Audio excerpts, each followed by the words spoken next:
Juízes capítulo 6 e o versículo 11 diz assim: o anjo do Senhor veio e assentou-se debaixo do carvalho que está em Ofra, que pertencia a Joás, o ebiesrita, aonde Gideão, seu filho, estava malhando trigo no lagar para esconder dos midianitas. Quando o anjo do Senhor apareceu, Gideão lhe disse: o Senhor é contigo, homem valente.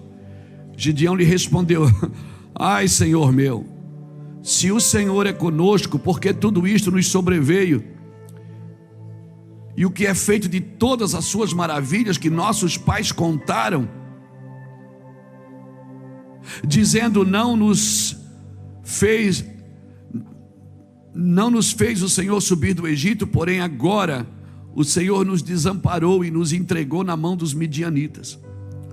O Senhor olhou para ele e disse: vai nesta tua força e livra Israel das mãos dos midianitas, eu te enviei. Respondeu-lhe Gideão: ai, Senhor meu, com que livrarei Israel? A minha família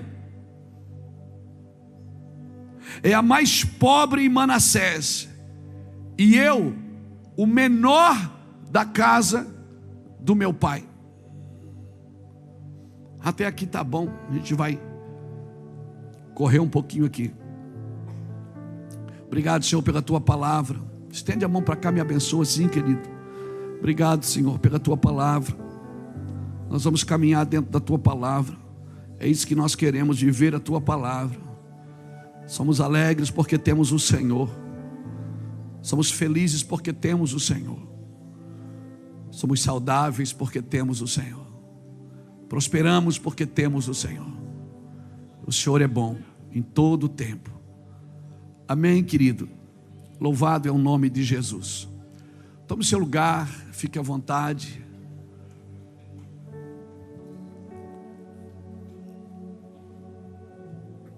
Ontem nós chegamos do retiro, ontem à tarde, e aí desmaiamos, né? Mas já pensando que hoje teria reunião de novo. E eu poderia pedir para algum dos nossos pastores pregar, porque todos são capacitados, as mulheres pastoras capacitadas. Mas a gente está pilhado ainda, né, irmão? Então vamos continuar. Amanhã a gente descansa, né? Amanhã a gente vai para Cuiabá. Pegamos um voo de tardinha, aí de lá pegamos outro para Sinop, né? Aí terça a gente prega Sinop, quarta em Nova Mutum, quinta de manhã e quinta de noite em Mutum. Aí vai para Cuiabá sexta e sábado de manhã e de noite. Aí volta, né, amor? Não está muito quente, graças a Deus. Tem um sol para cada um naquela terra. Louvado seja Deus. Eu estava pensando hoje sobre isso. Sobre o Senhor. Não tem, irmão, não tem explicação. Não tem mesmo explicação. Não dá para explicar com palavras. Da onde a gente tira força para continuar pregando todo dia, viajando, passando pela logística de aeroportos, né? Com filhos, com netos, com esposa, com família, com negócios pessoais. Você está sempre envolvido com alguma coisa. Às vezes pensa: meu Deus, da onde é que você tira? Mas a Bíblia é clara quando ela deixa alguns detalhes assim, que da fraqueza você tira força, né? Diga ao fraco: eu sou forte. Parece que Deus está sempre tirando algo bom de algo ruim. Deus está sempre tirando você de situações e levando para outra. Das trevas nasce a luz, ele diz. Não é? Das trevas é que nasce a luz. Da fraqueza se transforma em força. E assim vai. Da ignorância nasce a sabedoria. E assim vai. Deus tem essa graça de fazer isso com a gente. E eu falo para você, com todas as letras. Às vezes até as pessoas ficam assustadas e eu também fico. Tem gente que pensa que a gente usa alguma droga, né? alguma coisa. Mas não, eu sou pilhado mesmo. Eu sou sanguíneo hemorrágico pingando, não é? Pingando. Minha mãe me levou no médico quando eu era menino, criancinha, porque ia saber por que eu não engordava. Era magrelinho, dava para contar as costelinhas assim, saudade daquele tempo, né? Magrelinho, cabeçudinho, pescoçudinho, né? Parecia aquele cavalinho da Nossa Senhora, o louva a Deus, aquele que, sabe, todo magrelinho, todo pequenininho. Você tem uma ideia, os meninos me chamavam de linguiça. Linguiça. Esse era meu pseudônimo. Glória a Deus. E a mãe me levou no médico para saber, porque quando eu engordava, o médico disse, enquanto ela falava com o médico, eu quebrei o escritório dele todo, derrubei um vaso, rasguei um papel, puxei um quadro, ele caiu. Aí o médico, doido para que a minha mãe fosse embora comigo dali, disse assim, ele não engorda por causa disso, senhora, ele não para, né? E graças a Deus, eu não paro mesmo, e eu estou feliz fazendo isso. Eu não estou triste, não estou apavorado, não estou com medo. E se o senhor não fizer, se eu não fizer, Deus vai levantar alguém para fazer. Mas irmãos, sem demagogia nenhuma, Deus sabe que eu estou sendo sincero nesse altar para você. Não tem como não ser grato. A minha forma de expressar gratidão é pelo serviço. A minha forma de expressar gratidão é estando presente, é fazendo o que o Senhor me chamou para fazer, e não só fazendo com alegria, fazendo com determinação, fazendo com vontade. Porque o apóstolo Paulo fala isso: se eu fizer sem vontade, que recompensa eu terei? Eu só vou cumprir alguma coisa, mas se eu fizer com vontade, então eu terei galardão. Eu não quero só fazer porque eu tenho que fazer, eu quero fazer porque eu fui chamado para fazer. Deus confiou algo na minha vida, como confiou na sua vida. Ninguém pode fazer o que você foi chamado para fazer. Você não pode terceirizar a adoração que você tem que dar para Deus. Você não pode terceirizar. Você pode até pedir oração para alguém, mas você não pode terceirizar a oração que é você que tem que fazer. Você não pode terceirizar a criação dos seus filhos. Você não pode terceirizar muita coisa na sua vida. Nós nunca podemos estabelecer uma ordem da desordem. Eu acredito que Deus primeiro, Ele nos salvou, no nosso caso, a nossa casa, Deus salvou a minha vida, a vida da Iraci, me salvou das drogas, me salvou do mundo perdido. Eu tenho que ser grato a Deus. Eu não sei quanto a você, mas eu faço isso com paixão mesmo, porque eu gosto, eu fui chamado para isso. Eu não estou aqui obrigado, hoje tem culto, que saco, não. Para mim não é um saco, perdão da palavra pejorativa aqui, mas para mim não é um saco. Para mim é uma gratidão. Quando eu estou aqui diante de pessoas ou em qualquer lugar do mundo, para mim é uma gratidão. Cara, um Zé Mané que nem eu, que não sabia discernir a mão direita da esquerda, que se drogava para poder encarar a vida de frente, que não tinha coragem de enfrentar a vida, cheio de medo, de culpas e carências, cheio de dificuldade, que só enfrentava a vida drogado. Eu acredito que Deus tirou o diabo e as drogas e colocou o Espírito Santo na mesma proporção. Porque, eu vou falar, às vezes eu penso que eu estou drogado. Eu digo, Deus, é muita adrenalina esse negócio. Parece que eu estou na roda gigante, parece que eu estou na montanha russa, como é que é a casa do Beto Carreira? Faroípe, Faroípe, Parece que eu estou naquele negócio o dia inteiro. Eu acordo, eu já estou pilhado, e aí eu já tenho que orar logo cedo, fazer alguma coisa, senão, rapaz, é uma doideira, tem que gastar energia. Glória a Jesus, amém. Mas eu acredito que Deus não levanta nenhuma ordem da desordem. Verdade, Deus não levanta nenhuma ordem da desordem, amém. Renovo não nasce de reparo e reforma. Um renovo na sua vida nasce de um novo nascimento. Deus não vai ficar reparando você e restaurando você a vida inteira. Deus não vai ficar reformando, restaurando sim, mas reformando não. Repare e reforma não dá, irmão. Então eu não venho na igreja para receber uma oração, para sair daqui fortalecido, um paliativo para minha alma, que vai curar minha febre, mas não vai curar minha infecção, aquele paliativo, sabe, que você toma um Red Bull gospel, não, É uma coisa diária, é uma coisa que você precisa nascer de novo. Amém? Mas pastor, eu tô disposto, eu quero ficar na minha. Irmão, se você aceitou Jesus, não tem mais ficar na minha. Não tem mais ficar na minha. Não existe crente normal. O crente normal ainda não teve um encontro com Cristo. Eu vou falar para você de novo. Um crente normal ainda não teve um encontro real com Cristo. Porque você não pode ser chamado de normal acreditando em coisa que ninguém acredita. Você acredita que um peixe engoliu um homem, ficou com ele 3 dias na barriga e vomitou esse homem vivo depois? Não, você não acredita nisso. Você acredita nisso? Você acredita? E se a Bíblia dissesse que foi o homem que engoliu o peixe e o peixe que foi em Nínive pregar, você acreditava? Claro, porque se galo fala, peixe pode falar também, ué. Como é que você quer ser normal acreditando nessas loucuras? O problema é que a gente acredita que pode acontecer com os outros, não com a gente. Porque é muito mais fácil operar fé pelos outros. É muito mais fácil ter fé nos outros do que na gente. E assim como disse o pastor Ulisses lá no retiro, muito bem colocado, às vezes o melhor lugar para a gente esconder os nossos problemas é no problema dos outros. Aí a gente pega o problema dos outros para resolver e maqueia o nosso. Às vezes é muito mais fácil ajudar alguém a dar certo do que você dar certo. Como é muito mais fácil ajudar alguém a resolver problema do que você resolver os seus. E às vezes o melhor lugar para esconder problema, irmãos, é no problema dos outros.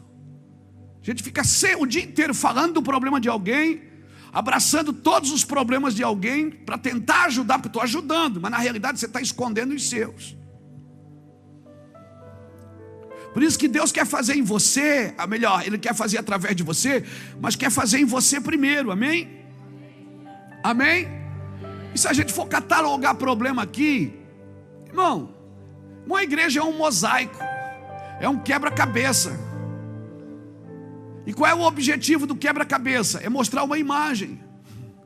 Se faltar 2 peças ou uma peça num quebra-cabeça, pronto, a imagem já não fica completa. Então, se nós estamos tentando mostrar uma imagem, qual é a imagem que nós temos que mostrar? A Bíblia diz que Cristo em nós é a esperança da glória, é a imagem do Cristo. A igreja, ela existe para manifestar a imagem do Cristo, por isso precisa de todas as peças. E precisa que todas as peças estejam no lugar certo. Eu não posso tentar encaixar num lugar que não é meu. Eu preciso estar naquele lugar. Amém, irmãos? Pastor, mas rapaz, é só eu começar a fazer a obra de Deus, é só eu começar a ir na igreja que o diabo se levanta. Oh, aleluia! Porque se você não cruzar o diabo todo dia, significa que você está indo no mesmo lugar que ele. Você tem que cruzar Satanás todo dia. Você acorda e diz: ô diabo, você não veio ainda? Todo dia você vai ter que cruzar ele. Porque se você não estiver cruzando o diabo todo dia, significa o diabo não é sua sogra, o diabo não é seu cônjuge, não é o vizinho, o diabo não é. Até o diabo é o diabo de Deus. Por quê? Porque o diabo só faz o que Deus deixa. O diabo não sabe, mas Deus usa até ele para tratar, sabe? Deixa o diabo cruzar. Se o diabo está cruzando seu caminho, irmão, significa que você está indo no caminho contrário. Isso é bom. Isso não é ruim. Isso é bom, isso não é ruim. Amém? Então, eu estava lendo esse texto e hoje veio uma coisa na minha cabeça. Esse será o novo campo missionário dessa geração. O campo missionário dessa geração é o campo das ideias, é o campo da mente, raciocínios e sofismas, ideias e argumentos. Você vai perceber que as próximas gerações elas não estão brigando só por terra, Tem uma guerra aqui da Rússia com a Ucrânia, estão brigando por um pedaço de terra. Mas na realidade mesmo, as guerras dos próximos anos, as guerras dessas gerações que estão por vir, são guerras na mente, guerras de raciocínio. Esses são os novos campos de batalha.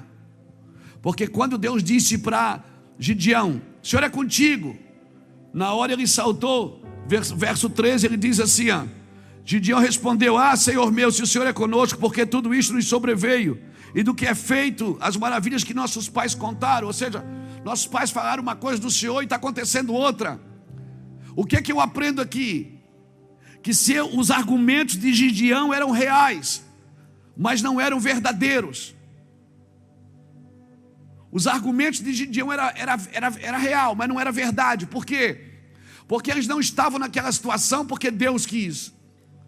Eles estavam naquela situação porque eles não viveram aquilo que Deus mandou eles viverem. E os pais também não mentiram. Os pais disseram: olha, Deus nos tirou do Egito, Deus fez maravilhas no deserto, Deus transformou a água, saía da pedra, o maná caía diariamente, nós vivemos coisas maravilhosas. As histórias eram reais. E o argumento de Gideão aqui, ele era real também, mas não era verdadeiro. Não é minha. Bíblia se responde com Bíblia. Bíblia não se responde com filosofia, com psicologia, com parapsicologia. Se Jesus quer dizer que o louco, o cara que está doido, que está sábio, deixa o doido. Não se mete com o doido.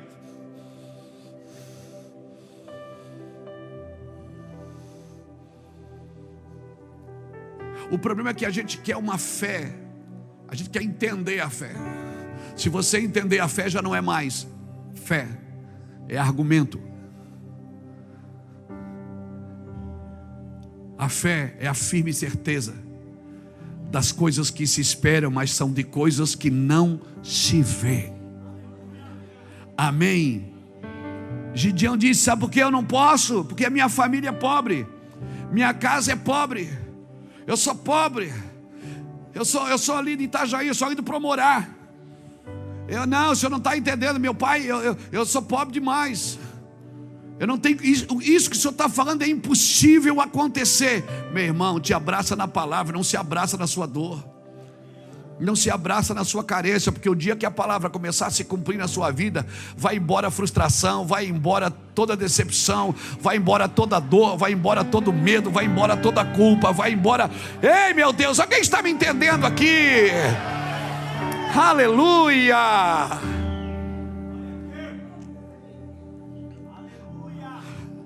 Sabe, eu estava numa mesa de pastores esses dias agora, com alguns pastores que vieram pela primeira vez, eles sentados comigo. Eles: pastor, eu sou pastor há 30 e poucos anos. O outro dizia: pastor, eu sou pastor há 40 anos. Pastor, eu sou pastor de um grande ministério. Me diz uma coisa, qual é o segredo de vocês? Qual é o segredo do Senhor? Eu disse: eu criei, eu acreditei. Quando não tinha nada, eu acreditei. Eu simplesmente acreditei. Eu simplesmente enxuguei as lágrimas e disse: vai dar certo, Deus falou. Tinha evidência? Não tinha. O senhor chegou a desacreditar algumas vezes? Sim, mas não falei nada, fiquei quieto.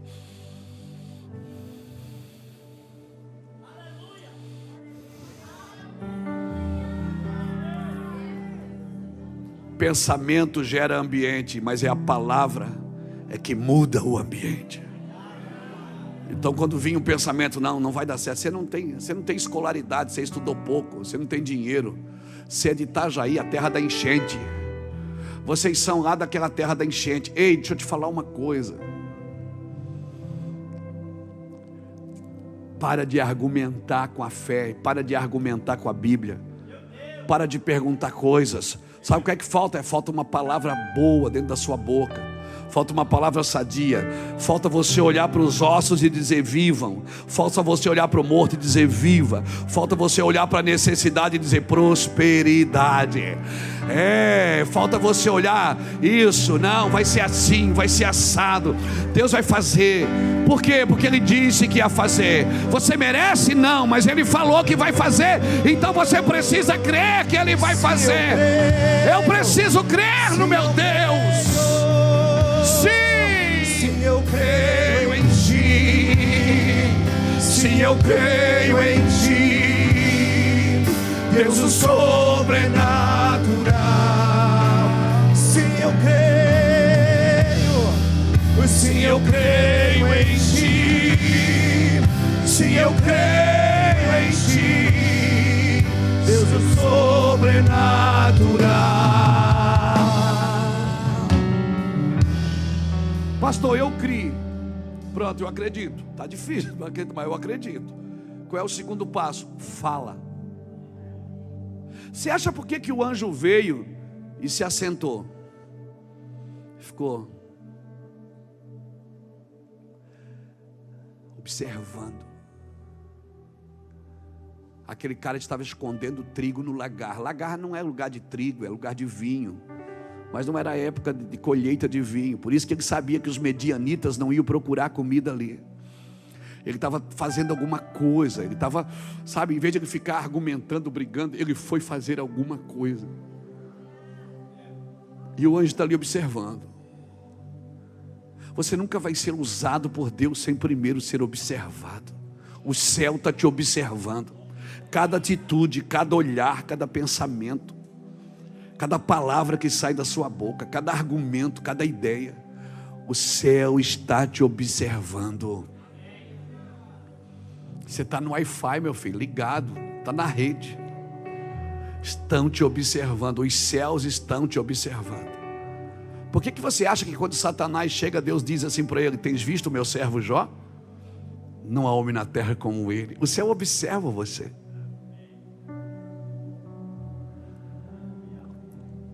O céu está observando. Outra coisa, Gideão não foi levantado por Deus, porque eu li do versículo 11 em diante. Eu li do 11 em diante. Mas se você ler do 6 em diante, quando Israel se enfraqueceu, está escrito assim: assim Israel se enfraqueceu tanto com a presença dos midianitas, que os filhos de Israel clamaram ao Senhor. Clamando eles ao Senhor por causa dos midianitas, enviou-lhe o Senhor um profeta, que lhes disse: assim diz o Senhor Deus de Israel: do Egito eu vos fiz subir, vos tirei da casa de servidão, eu vos livrei da mão dos egípcios e da mão de todos os quantos vos oprimiam, eu vos expulsei de diante de vós, e a vós dei a sua terra. Eu vos disse: eu sou o Senhor vosso Deus, não temais os deuses dos amorreus, em cuja terra habitais, mas não deste ouvido a minha voz. Deus nunca faz nada sem primeiro enviar um profeta. Ele não levantou Gideão. Primeiro o profeta veio dizer por que o cenário estava daquele jeito. Ele disse: o cenário está assim porque vocês não obedeceram. Deus disse para vocês buscar Ele e vocês não buscaram. Então isso aconteceu com vocês. Deus entregou vocês na mão dos midianitas. Antes de você ser usado, você vai ser observado. Mas antes de você ser usado, você vai ser profetizado. Por isso é muito importante você pôr a mão sobre os seus filhos e declarar: meu filho vai ser assim, meu filho vai ser uma bênção, meu filho. Todo mundo pode dizer ao contrário, mas você disse, você tem legalidade. Você está determinando sobre a tua geração o que vai acontecer. Chama ele de vagabundo a vida inteira para ver o que acontece com ele quando ele crescer. Chama ele de malandro a vida inteira para ver o que acontece com ele quando ele crescer. Ele vai ser o que você determinou. Às vezes ele é meio preguiçoso mesmo. Aí o Senhor diz assim: meu filho, você não é preguiçoso. O pai declara, a mãe declara. Amém? Que uma força do Espírito de Deus vai entrar dentro de você e vai tirar você desse lugar. Amém, meu filho? Ah, mas meu filho, ele não consegue, eu levei ele no médico, o médico falou que ele tem déficit de atenção, ele não consegue estudar, ele não consegue. Aí você vai pôr a mãozinha na cabeça dele e vai dizer assim: ó, a mãe profetiza, o pai profetiza que você vai ser uma criança extraordinária, você vai ser um jovem extraordinário. Amém? Extraordinário. A sabedoria de você, a sua sabedoria vem do céu, meu filho, por isso que a terra não entende. Como é aquele cara que inventou a lâmpada, como é o nome dele? Thomas Edison, né? Que foi o professor chamou a mãe, disse assim: ele não presta atenção, ele não pode ficar nessa escola, ele não presta atenção em nada, parece que ele está na sala, mas não está, ele está em outro lugar, ele não estava ali mesmo, irmão. E a mãe declarando: não, meu filho é perfeito, meu filho vai fazer assim, meu filho vai fazer assado, meu filho vai ser uma benção. Está aí, o guri criou a lâmpada e criou um monte de coisa. Telefone, não foi ele que criou o telefone também? Como é o nome dele? Samuel o quê? É o Graham Bell. Esse é o outro, tá bom. Não tinha telefone elétrico, não tinha, né? Tá bom. Glória, eu também tinha problema. Todos esses caras inventores assim, eles têm problema, não tem? Eu vejo assim contigo, lá, Jackson, tens umas coisas ruins assim, diferentes. Estranho, tu és estranho. Todo cara que cria, que inventa, é verdade, mas são estranhos. Eles andam numa outra dimensão. Agora você tem que profetizar. Eu estou aqui hoje porque eu fui profetizado. Você está aqui porque você foi profetizado. Então para de andar com gente que só pragueja, que só derruba você, que só põe você para baixo. Amém, irmãos? Começa a declarar, começa a profetizar. Você foi profetizado e você foi observado.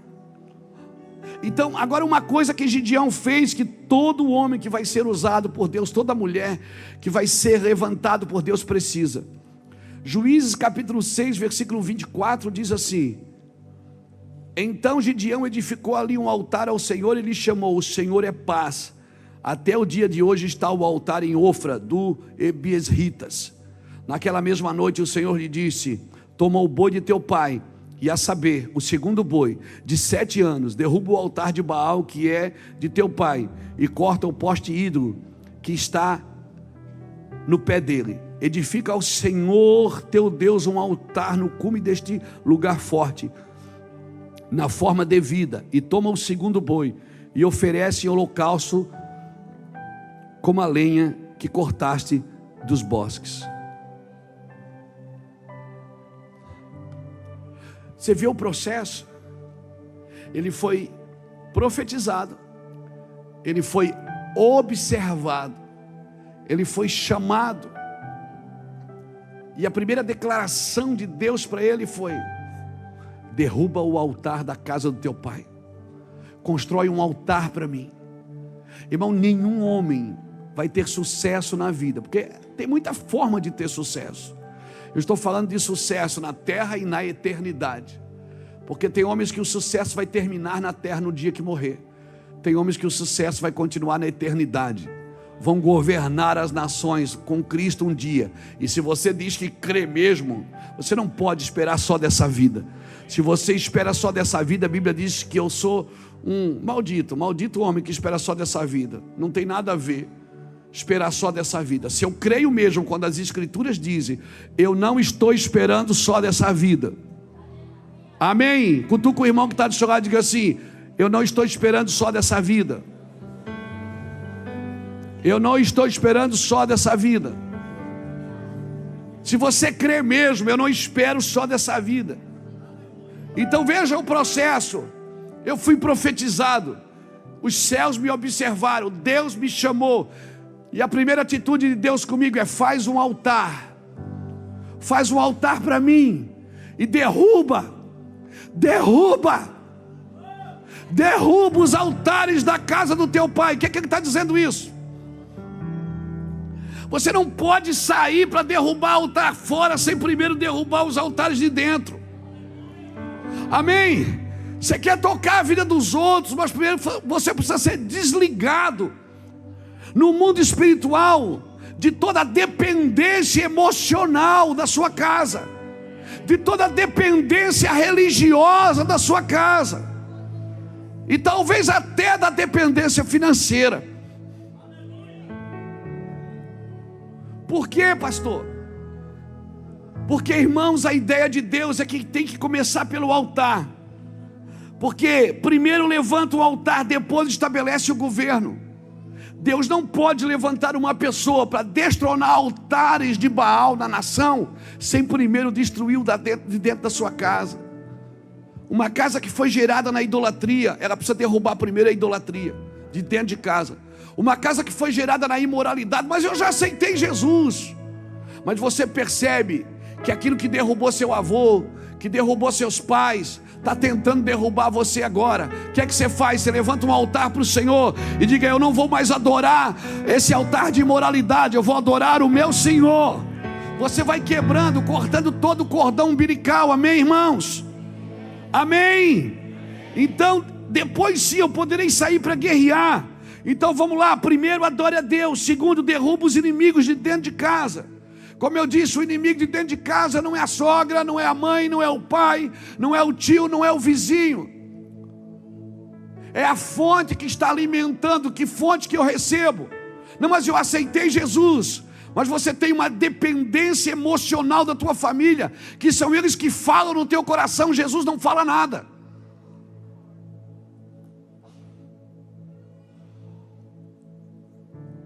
Peraí, pastor, o senhor está querendo que eu brinque com a minha família? Não, irmãos. O próprio Jesus disse: vocês pensam que eu vim trazer paz? Eu vim trazer guerra. Vai se levantar pai contra mãe, contra tio. Por quê? Porque isso são argumentos. Argumentos formam cultura. Cultura gera conduta. Conduta estabelece caráter. Então você vai criando argumento, argumento vai criando uma cultura dentro da sua casa. A cultura vai gerar uma conduta. Vocês vão viver de acordo com a conduta que vocês geraram. E essa conduta, ela vai estabelecer o seu caráter. Não, querido, derruba tudo. E é tão interessante, olha, veja bem, que o primeiro boi foi Gideão que deu, o segundo foi Deus que pediu. Chega uma hora na sua vida que é Deus que diz assim: você fez para mim o que você quis, agora eu vou pedir que você faça desse jeito. O segundo boi foi Deus quem pediu. Então tem coisas que eu dou a Deus porque eu quero, tem coisas que eu dou a Deus porque Deus me pediu. Você está me entendendo? Pastor, e como é que eu sei a fase? Espera, ela vai acontecer. Quando a gente começa no evangelho, a gente se emociona fácil, a gente dá tudo para os outros, aleluia, quer ajudar todo mundo. Mas chega uma hora que Deus começa a falar no coração da gente. E às vezes a gente pensa que até o diabo, porque Deus pede para a gente dar alguma coisa para alguém, fazer alguma coisa pelo outro. A gente diz: não, isso aí eu não vou ajudar não. E Deus diz: não, aquilo você deu porque quis, agora eu estou pedindo para você fazer. Quando Deus pede, irmão, é porque você entrou num lugar de relacionamento maduro com Deus. Você está me entendendo isso? Você lembrou de uma coisa que Deus pediu e você não fez, não foi? Se lembrou de alguma coisa que Deus pediu e você não fez? Respeite a fase, irmão. As fases: primeiro, adore a Deus, construa um altar. Segundo, derrube os inimigos de dentro de casa. Terceiro, você poderá derrubar os inimigos de fora. Respeite as fases. Amém? Respeite. Sabe por que eles se levantaram contra Gideão? Porque Gideão tocou aonde? Ele tocou na religião da sua casa. Ele tocou, quando ele derrubou os altares de Baal, de um povo que servia a Deus, mas ainda não estava, sabe, não tinha nascido de novo, não estava convertido ao Senhor mesmo. Ele tocou na religião desse povo, na conduta de um povo. Eu acredito que ficou poucas pessoas com ele, porque eles estavam acostumados muitas vezes a ir para as guerras e levar os seus ídolos. Gideão foi para a guerra por causa de uma palavra de Deus. Ele não levou ídolo nenhum para confirmar sua vitória. Eu acredito que toda vez que você toca na religião de uma geração, na religião de um povo, na conduta dele. Eu quero acreditar que ficou poucas pessoas com Gideão na guerra. Era 32 mil, ficou só 10 mil, depois ficou só 300. Por quê? Porque quando se toca na estrutura de uma geração, irmãos, não é todo mundo que vai concordar com você. As pessoas acreditam, são seu amigo, abraçam você no trabalho até você tocar no que elas creem. Quando você toca no que elas creem, o argumento salta na hora. Porque a arma contra o raciocínio é os argumentos. A arma contra a crença é os argumentos, principalmente contra o cristianismo. Abra sua Bíblia comigo em 2 Coríntios capítulo 10. Você está entendendo, gente? Amém? 2 Coríntios capítulo 10. A ti fazemos um trono de louvores. A ti fazemos um trono de louvores. A ti fazemos um trono de louvores. Ó, vem Jesus e toma o teu lugar. Pastor, mas agora eu estou na igreja, eu entreguei minha vida para Cristo, por que eu não consigo tocar minha família? Você já viu, cada vez que você vai tentar pregar para alguém da sua família, vira briga no final? Não levanta a mão, mas quem aqui já passou por isso? Levanta assim, levanta. Isso. Por quê? Por quê? Mas por que não dá certo, pastor? Eu vou explicar. Está aqui na Bíblia. 2 Coríntios 10, versículo 3. Pois, embora andando na carne, não militamos segundo a carne. As armas da nossa milícia não são carnais, mas sim poderosas em Deus, para a destruição das fortalezas. Derrubamos raciocínios e toda altivez que se levanta contra o conhecimento de Deus, e levamos cativo todo o pensamento à obediência de Cristo. Aqui pega. E estaremos prontos para punir toda desobediência quando for cumprida a vossa obediência. Como é que você pode punir a desobediência dos outros? Quando você estiver obedecendo. Pegou? Pegou? Aí você aceita Jesus, dá umas 3 rodadas aqui na igreja, fala em línguas, dá o dízimo. Aí diz, agora eu vou lá pregar para minha família. Chega lá e quer dar pau em todo mundo. Sabe o que Deus está dizendo? Diz assim, ó, você primeiro precisa cumprir a sua obediência, para depois punir a desobediência dos outros. Você precisa aprender a fechar a boca dos outros sem abrir a sua. Aprenda a fechar a boca das pessoas sem abrir a sua, com a sua conduta. Qual conduta? Que foi estabelecido por uma cultura, que foi estabelecida por um argumento. E quais são os seus argumentos? Bíblico. Não, mas eu mostrei a Bíblia para eles. Mas você obedece o que você leu? Porque vai chegar uma hora que, se eu cumprir a obediência, eu posso punir a desobediência. Mas o problema é que eu sou radical com os outros e tolerante comigo, quando eu deveria ser radical comigo e tolerante com os outros. Pegou isso? Pegou? Então a nossa guerra, embora nós estamos na carne, nós não militamos contra a carne. Porque você está ali preocupado que a pessoa bebe, que a pessoa fuma, que a pessoa se prostitui, e você está tentando tirar ela da prostituição, você está tentando tirar ela do álcool, você está tentando tirar ela do tabagismo, está tentando tirar ela da imoralidade, da pornografia. Você não vai conseguir, a não ser que você amarre ela em algum lugar. O seu trabalho é mudar o coração dela.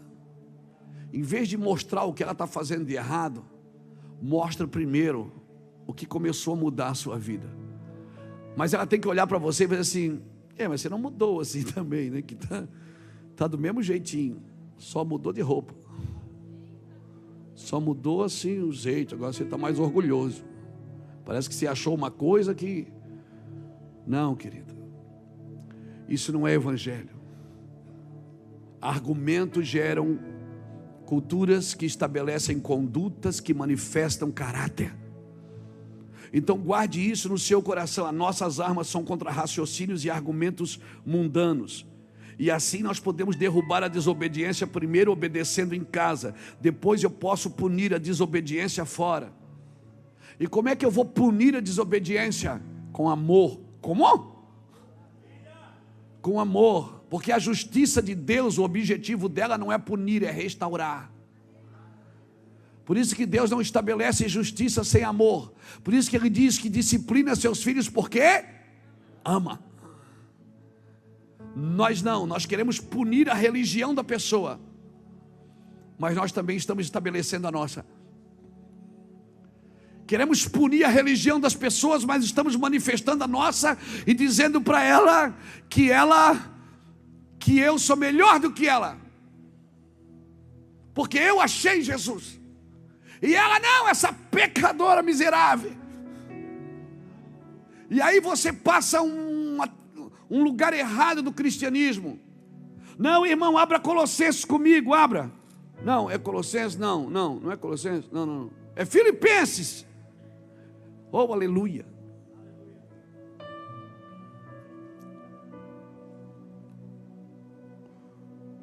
Filipenses capítulo 2, diz assim: portanto, se há algum conforto em Cristo, se há alguma consolação de amor, se há alguma comunhão no Espírito, se há algum entranháveis afetos e compaixões, completai a minha alegria, para que tenhais o mesmo modo de pensar, tendo o mesmo amor e o mesmo ânimo, pensando as mesmas coisas. Agora, se você tem o mesmo modo de pensar, o mesmo amor, o mesmo sentimento de Cristo, como é que você tem que agir? Agir assim, ó: nada façais por contenda ou por vanglória, mas por humildade. Cada um considere o outro superior a si mesmo. Não atente cada um somente para o que é vosso, mas cada qual também para o que é dos outros. Aí vem aquela palavra que todo mundo conhece: de sorte que haja em vós o mesmo sentimento que houve em Cristo Jesus, que sendo Deus não tomou por usurpação ser igual a Deus, mas a si mesmo se esvaziou e tomou a forma de servo e foi obediente até a morte, e morte de cruz. Jesus está dizendo o seguinte: vai entrar num relacionamento com alguém, coloca o outro acima de você e não abaixo. Isso, glória a Deus, foi muito fraquinho, meu Deus do céu. Você vai entrar num relacionamento com alguém, o outro é melhor do que você, é melhor do que você, amém? Você consegue? Porque você segue um Cristo, que a primeira atitude dele foi de humildade, deixou a sua glória e veio para a terra como homem. Haja em vós esse mesmo sentimento que houve em Cristo Jesus, que sendo Deus não tomou por usurpação ser igual a Deus, mas a si mesmo se esvaziou, tomou a forma de servo e foi obediente. Ei, não há argumento contra a humildade. O problema é que nós estamos buscando direitos e não justiça. Qual é a diferença? É que justiça é dar ao outro o que lhe é de direito. E qual é o direito dele? É ser amado por você. E qual é o seu dever? É amá-lo. Ele tem direito? Tem, de ser amado por você. E o meu dever é amá-lo. Se eu praticar o meu dever, alguém vai praticar também o meu direito. Tudo que você desejar aos outros, alguém vai fazer por você. Tudo que você der aos outros, alguém vai dar para você. Agora, como que eu vou dar se eu não tenho? Quando furaram Jesus do lado, viu? Aquela lança, o que é que saiu de dentro dele? Sangue e água. Por que saiu sangue e água? É porque tinha dentro. Sempre que você é ferido por fora, você revela o que tem dentro. Quando você é ofendido por fora, você sempre mostra o que tem dentro. Quando alguém te persegue por fora, você revela o que tem dentro.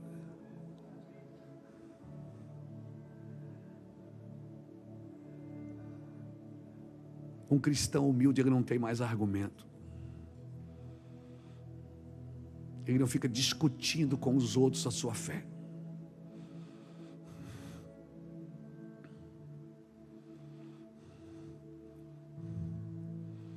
E quanto mais o cerco vai fechando, quanto mais o cerco ia fechando para Jesus, menos Jesus argumentava os seus direitos. Pilatos perguntou para ele: fala para mim, quem é você? Eu tenho poder para te salvar. Ele disse: você não tem poder nenhum, eu só estou aqui porque meu Pai quer que eu esteja aqui. Eu estou vivendo esse momento porque meu Pai deseja que eu viva esse momento. Se meu Pai não quisesse, fazia assim, ele mandaria miríades de anjos aqui agora. Eu só estou aqui porque o meu Pai quer. Agora pasmem, potestades e principados são firmados em argumentos e raciocínios. Principados e potestades são firmados em argumentos e raciocínios. Por isso que todo lugar que a inteligência é maior do que o amor, o argumento também é maior, não pode ser dirigido por Deus. Deus dirige lugares onde é estabelecido o amor. Um homem precisa ser dirigido por amor. Ele pode ser sábio, inteligente, rico e poderoso, mas sem amor nada serei. Serei como sino que retine. Serei como o mar sem onda. Serei nada. Então, a minha busca não é por inteligência, é por amor. Porque se eu amo, eu vou querer ganhar você para Cristo, não com a minha inteligência. A sua inteligência não convence ninguém. A tua inteligência manipula pessoas. O que convence as pessoas é o tanto do amor de Deus que é revelado através da sua vida. Então apenas ame. Apenas ame. Não argumente quando Deus disser: você é corajoso, mesmo que você está tendo atitudes de covarde. Se Deus falou que você é corajoso, você é corajoso. Se Deus disser assim: você é próspero, você mora num barraco. Se Deus disser: você é próspero, acredite no que Ele disse, porque Ele não está vendo o que está acontecendo agora. Deus vive no estado do ser, Ele não está vendo você agora. Você está vendo a sua realidade presente, mas Deus vê você além de toda a realidade presente. Deus vê o que você foi criado para ser. Aleluia. Por isso você pode fazer agora. Por isso que os apóstolos, eles tinham paixão por ser agredido por causa de Cristo. Amém? Principados e potestades são firmados em argumentos e raciocínios. Guarde isso no seu coração. Por isso que o diabo trabalha na fortaleza da mente. Irmãos, o homem que consegue, com o seu amor, dar destino para os seus sentimentos e pensamentos. Essa é a distância que precisa ser sincronizada. Esse côvado, esses 45 centímetros aqui do coração à mente. Sabe? Então deixa eu te falar. Deus quer dirigir você pelo seu amor. E se você é dirigido por amor, certamente você vai ter uma mente sobrenatural. Por isso que uma pessoa cheia do Espírito, ela renova a sua mente. Ela renova a sua mente. Amém? Vencemos os argumentos com batalhas espirituais. E como é que você vence os argumentos? Declarando as verdades de Cristo. Por isso que Jesus deixou claro: e conhecereis a verdade e ela te libertará. Se Ele é o pai da mentira, só uma verdade pode vencê-lo. Eu não posso vencer Satanás com outra mentira. Não se cria ordem da desordem. Se ele é o pai da mentira, e eu sei que é, só a verdade pode confrontá-lo. Por isso nós precisamos ser verdadeiros, não perfeitos. Mas nós temos orgulho de perfeições. Temos orgulho de ser evangélico.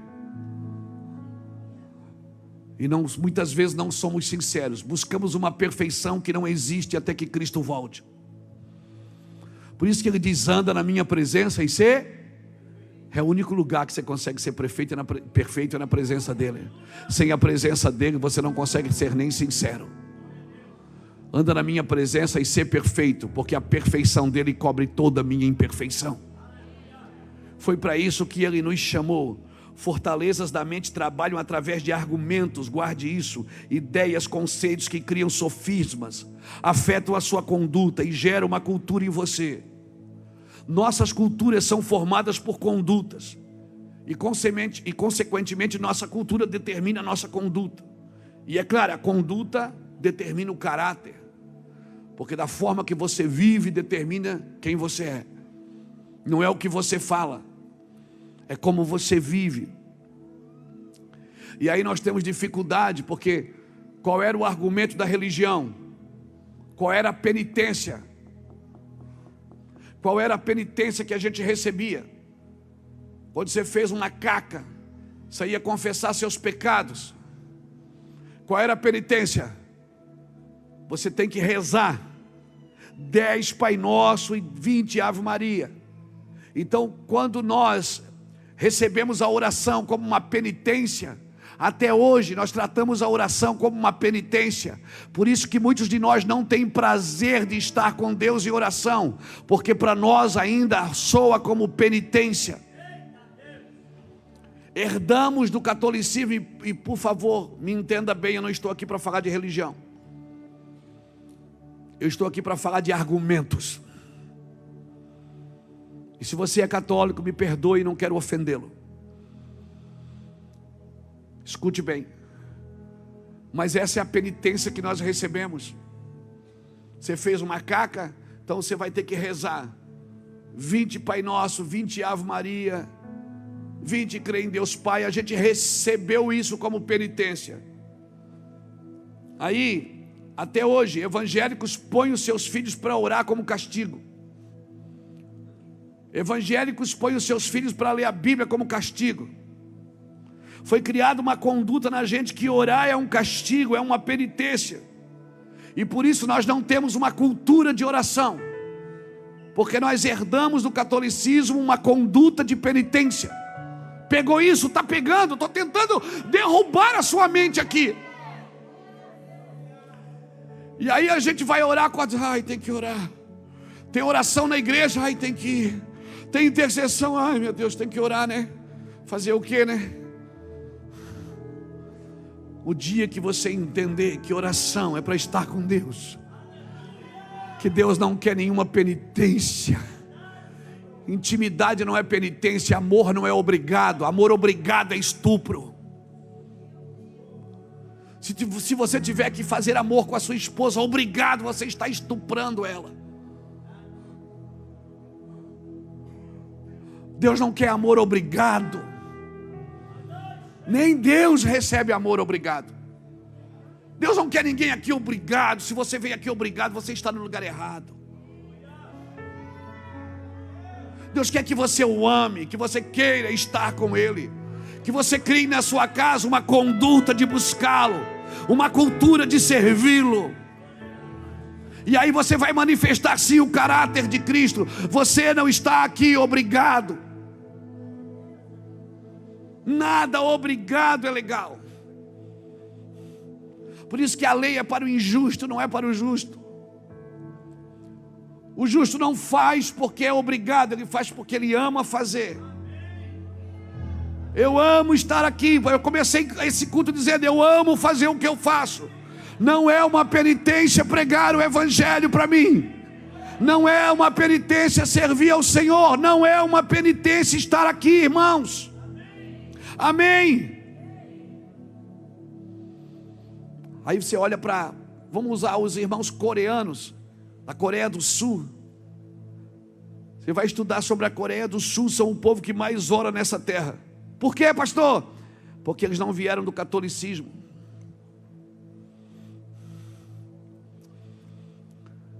A conduta deles é outra. A conduta deles determinou a sua cultura, que determina os seus atos. E por isso que eles oram, vão para aquelas montanhas e ficam lá. Passam tempo de oração, tempo de jejum. Orar para eles é um prazer. E quando eles jejuam, eles não saem por aí, eu estou jejuando, ó. Está uma luta, mas estou jejuando. Ninguém sabe.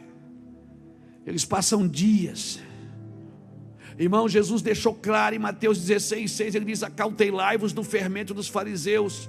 E qual era o fermento? Qual era o ensino que os fariseus davam? Era o fermento deles. Eles tinham uma conduta de cobrança. Fica empurrando o filho, vai para a igreja. Vai para a igreja. Ele não consegue ver a igreja em você, ele não virá nunca. Muitos dos nossos filhos estão afastados, porque quando sentamos para comer, para almoçar, para jantar, escutam a gente falar mal da igreja. Criamos nele uma conduta de afastamento. Colocamos sobre ele um peso de servir a Deus. É assim que o diabo faz, irmão. Ele cega o entendimento das nações. E ele faz isso através do quê? De uma cultura. É uma das armas mais poderosas do diabo para tocar a conduta de um povo. Cultura são argumentos demoníacos que dirigem nações. Dirige essa conduta de lidar com a esposa, com o filho, com dinheiro, com religião. Você pode ver muitos lugares, muitas nações onde mulheres são maltratadas por causa do quê? Da religião. Aquela religião gerou uma cultura que gerou a conduta dos homens. Aí diz assim: mas você viu no Brasil? Você viu, tem país que as mulheres andam quase nuas. Só tem mulher sem vergonha lá. Não, sem vergonha são os homens. Que geraram uma conduta nas mulheres. Porque é aquilo que eles apreciam. Não, o problema não está com as mulheres, irmão, está com os homens. A Bíblia diz que o pecado não entrou por uma mulher, entrou pelo homem. E saiu pelo homem.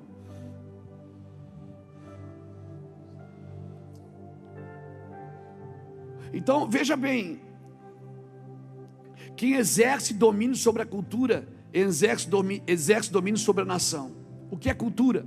É um conjunto de crenças e valores que passam de geração em geração. Isso é uma cultura, é um conjunto de crenças e valores que passam de geração em geração. Nós no Brasil somos chamados de uma cultura conservadora, por quê? Por causa do cristianismo. Não é isso? A cultura conservadora por causa do cristianismo. Eu aconselho você a entrar na internet e estudar sobre a escola de Frankfurt, para você descobrir por que muitas pessoas estão tentando mudar essa cultura conservadora. Porque cultura é um conjunto de crenças e valores que passam de geração em geração. O que é que estabelece os valores de uma geração? É a família. O que é que estabelece a crença? É a igreja. O que é que reforçava isso todo dia na cabeça da criança? A escola. Lembra, quem aqui tem mais de 40 sabe o que eu estou falando?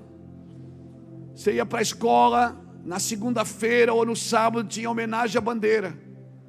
Fazia fila todo mundo. Sentava quando a professora entrava, em nome do Pai, do Filho, do Espírito. Ela não era. Porque a família estabelecia os valores. A igreja estabelecia a crença. E a escola reforçava isso todo santo dia. E agora nós estamos entrando numa cultura revolucionária. E se você quiser transformar uma cultura conservadora para uma cultura revolucionária, você vai ter que derrubar esses 3 pilares: a família, a igreja e a escola. Por isso está como você está vendo, a família sendo detonada, a igreja sendo perseguida, e as escolas, nem vou falar, não precisa, porque há um trabalho, Há um trabalho para destruir esses 3 pilares que mantêm uma cultura ligada com Deus. E para destruir essa cultura, daí ela recebeu aonde?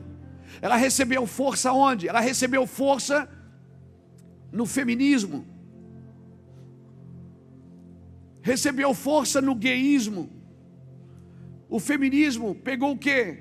Pegou um problema social de um homem que agride a esposa. Homem agride a esposa. Não todos, mas tem aqueles que agridem sim. Agridem fisicamente e agridem verbalmente.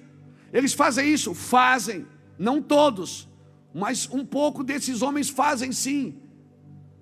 Alguns desses homens fazem. Aí pegaram um problema social, encapsularam, e o feminismo vem tratando o homem como o opressor da mulher. Aí o gayismo também nasce e reforça isso. Porque os meus pais não aceitam, principalmente o homem. Meu pai não aceita a minha opção sexual. E aí se você vai nas passeatas gays, você vai ver muito mais mães do que pais lá, porque muitos pais não aceitam mesmo. E aí então o feminismo aponta e diz: o homem é o opressor da mulher. E o gayismo aponta: o pai é o opressor do filho. Se você vai vivendo isso, essa conduta vai sendo estabelecida, dizendo que o homem é o opressor da mulher, o marido é o opressor da esposa e o pai é o opressor do filho. Quem você está dizendo que realmente é o opressor?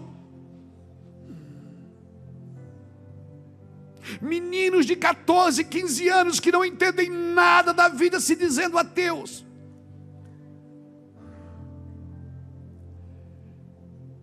Que não arrumam nem a cama que dorme, quando acordam pela manhã, querendo estabelecer uma nova cultura, através de uma conduta, que foi estabelecida por argumentos. Nós estamos em guerra. E não adianta ir para a internet e falar mal do gayismo, falar mal do feminismo, atacar homossexuais. Não adianta. O que é que eu tenho que fazer? Amá-los.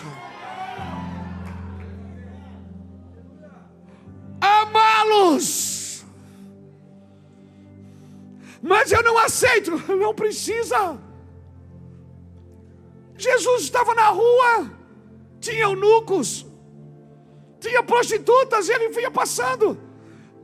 Mas a sua conduta, a sua moral, o seu amor, o seu toque, ia tirando pessoas das margens. Ele dizia: eu vou atrás dele, porque ele me tocou, eu fui transformado, ele me libertou.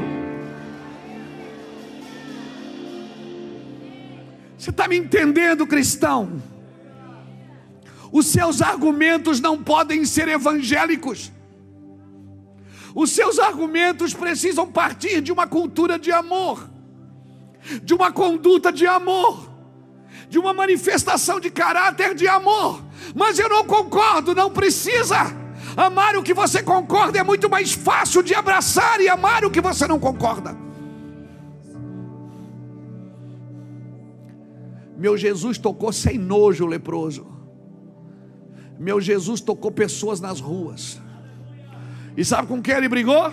Sabe com quem ele foi para a rua? Você pensa que ele foi para a rua brigar com os pecadores? Não.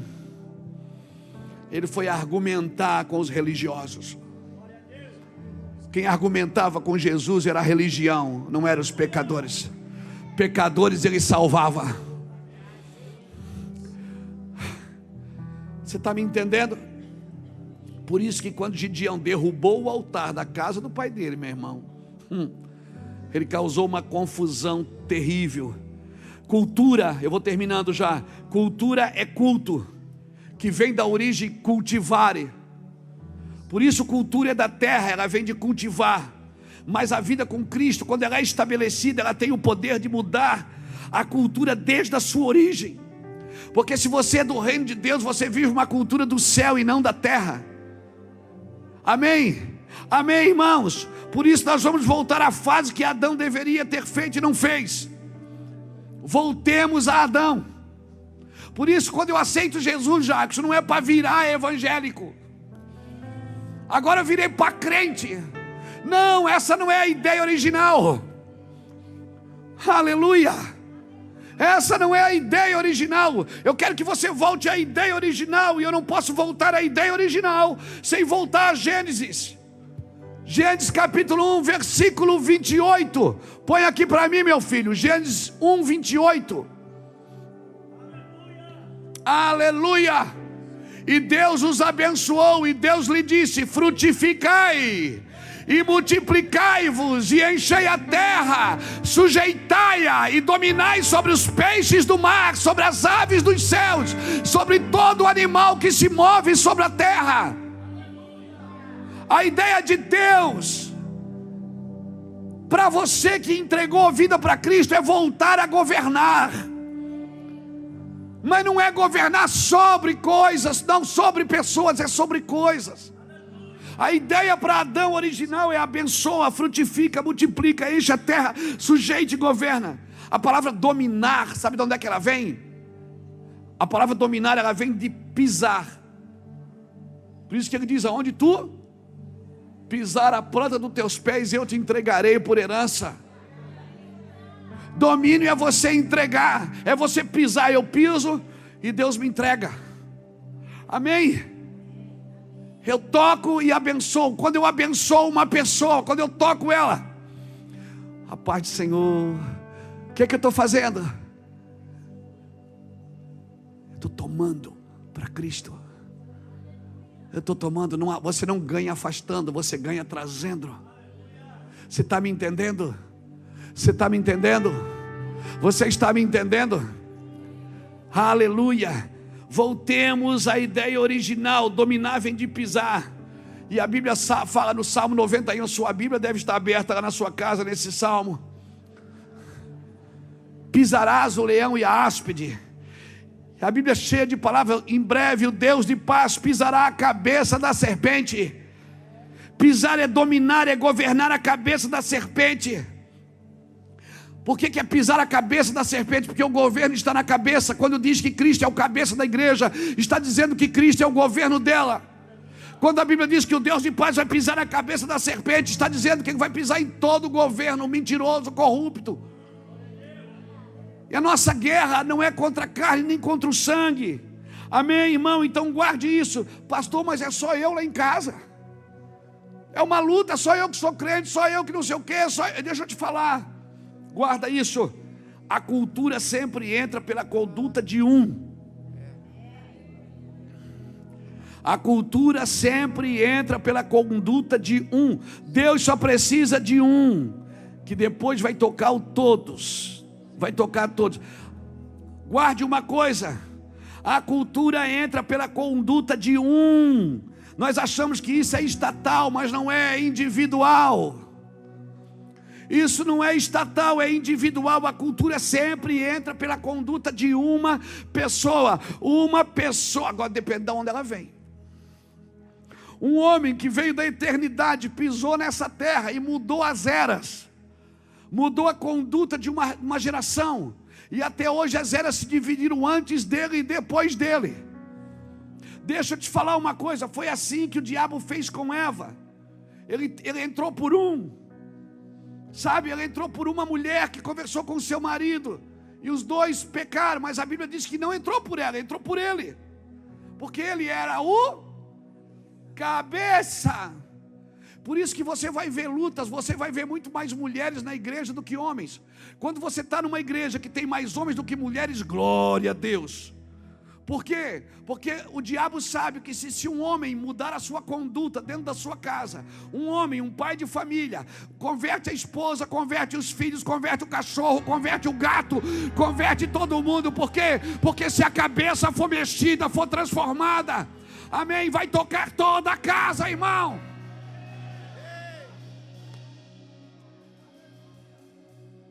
Eu oro por uma geração de homens fortes, homens capacitados por Cristo, Homens apaixonados por Cristo, homens com lágrimas nos olhos, apaixonados por Cristo, que vão gerar filhos, que vão gerar famílias, que vão estabelecer uma conduta diferente.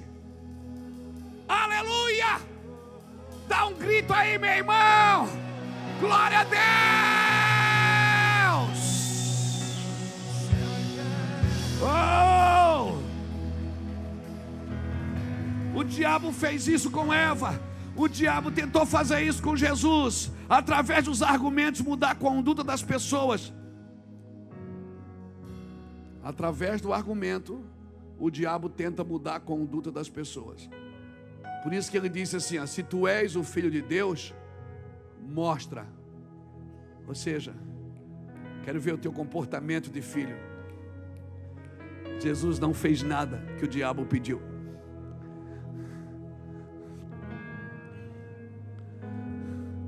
Porque ele tinha uma cultura de obedecer o Pai, não o diabo. E a cultura estabelecia a sua conduta. E a sua conduta manifestava o seu caráter. Deus te deu uma chave, amém, irmãos? Você não vai fazer isso sozinho, mas vai começar por você lá na sua casa. Não, meu irmão, vai começar por você. Amém? E não pense que agora você tem a chave, você pode sair argumentando com todo mundo. Não, não. Você não é a última Coca-Cola do deserto e nem a última bolacha do pacote. Deus pode começar por você, mas não vai terminar só com você. Deus entregou para Pedro uma chave, e Pedro já saiu argumentando com Jesus. Não, Jesus, não vai morrer não. Não, que agora tem a chave também, deixa que eu morro. Jesus disse, cala a boca, Satanás. Você não está entendendo nada.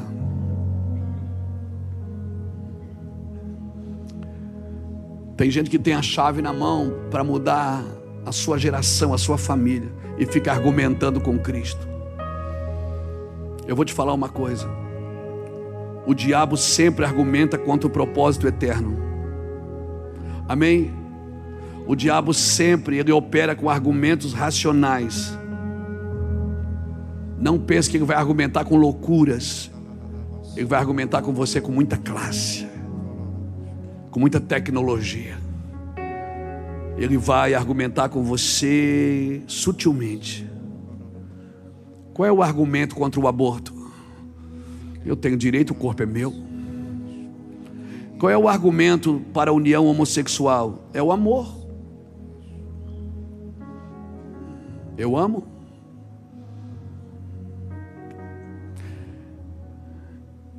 O amor de Deus é moral. Está estabelecido na sua palavra.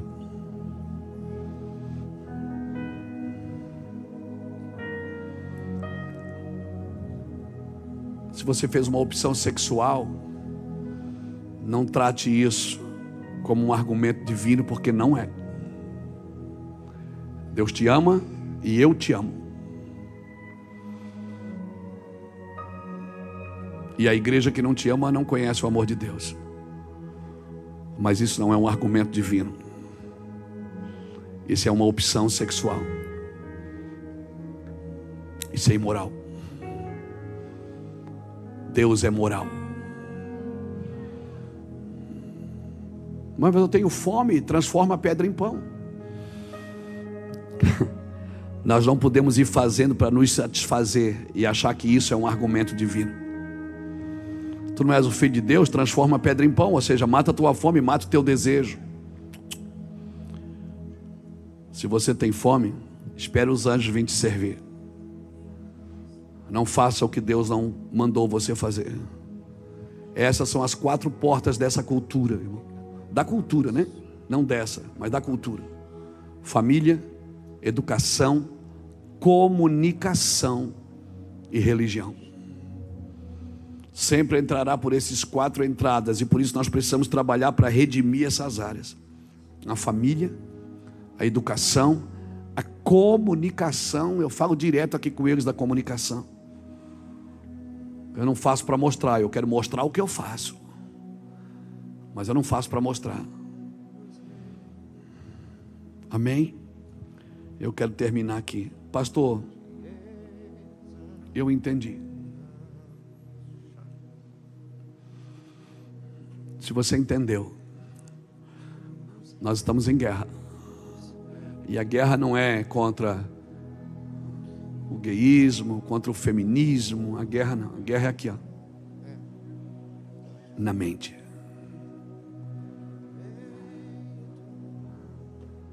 Nós precisamos de professores ungidos, mestres ungidos. As universidades que foram criadas para formar conceitos de valores, elas se transformaram em sinagogas de Satanás. Nós precisamos redimir a educação. Nós precisamos redimir a família.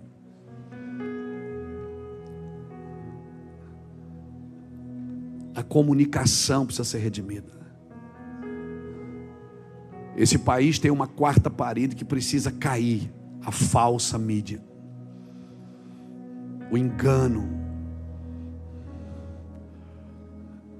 Zé Ramalho já cantava isso: vida de gado, povo marcado, povo feliz.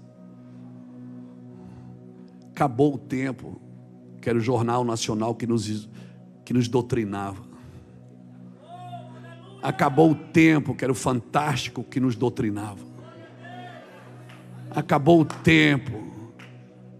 Acabou o tempo. Acabou o tempo.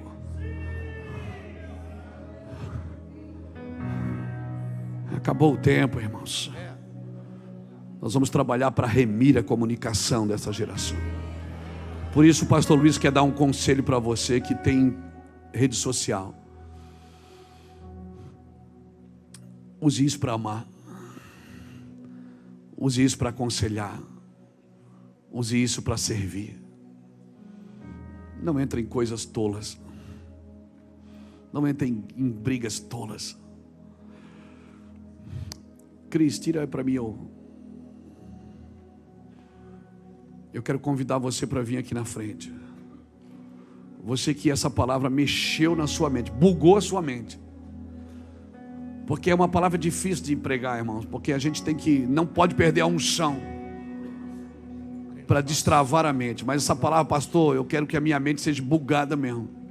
Eu quero poder entender melhor. Sai do seu lugar, vem aqui para frente, vem. Shere calamandara labaralaba shura lamandara. Shere lamandara labaralaba shura.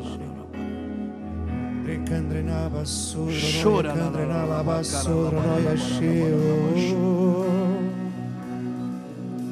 chora la la manda. Cadê esse homem?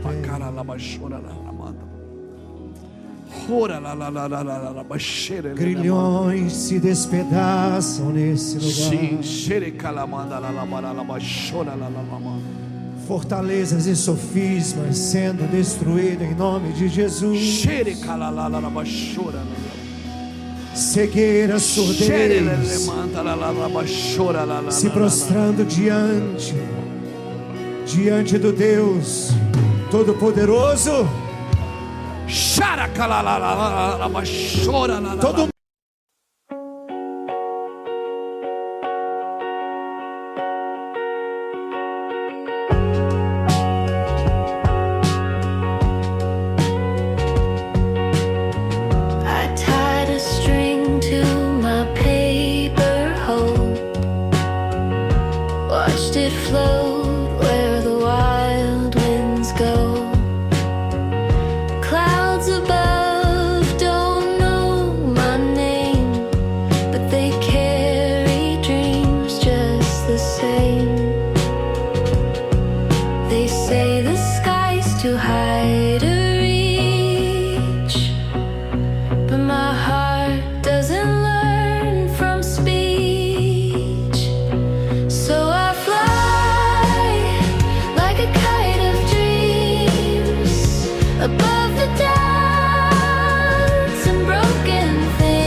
rewrite my own shape.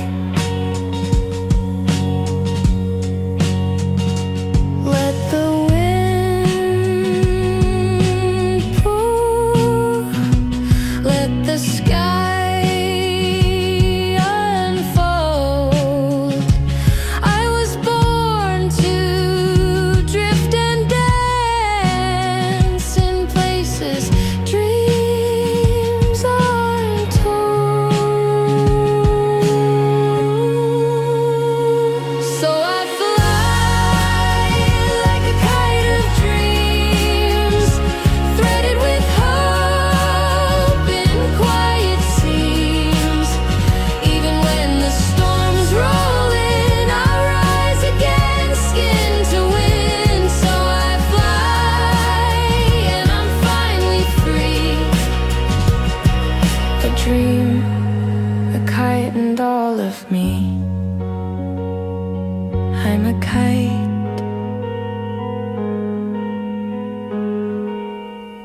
of dreams.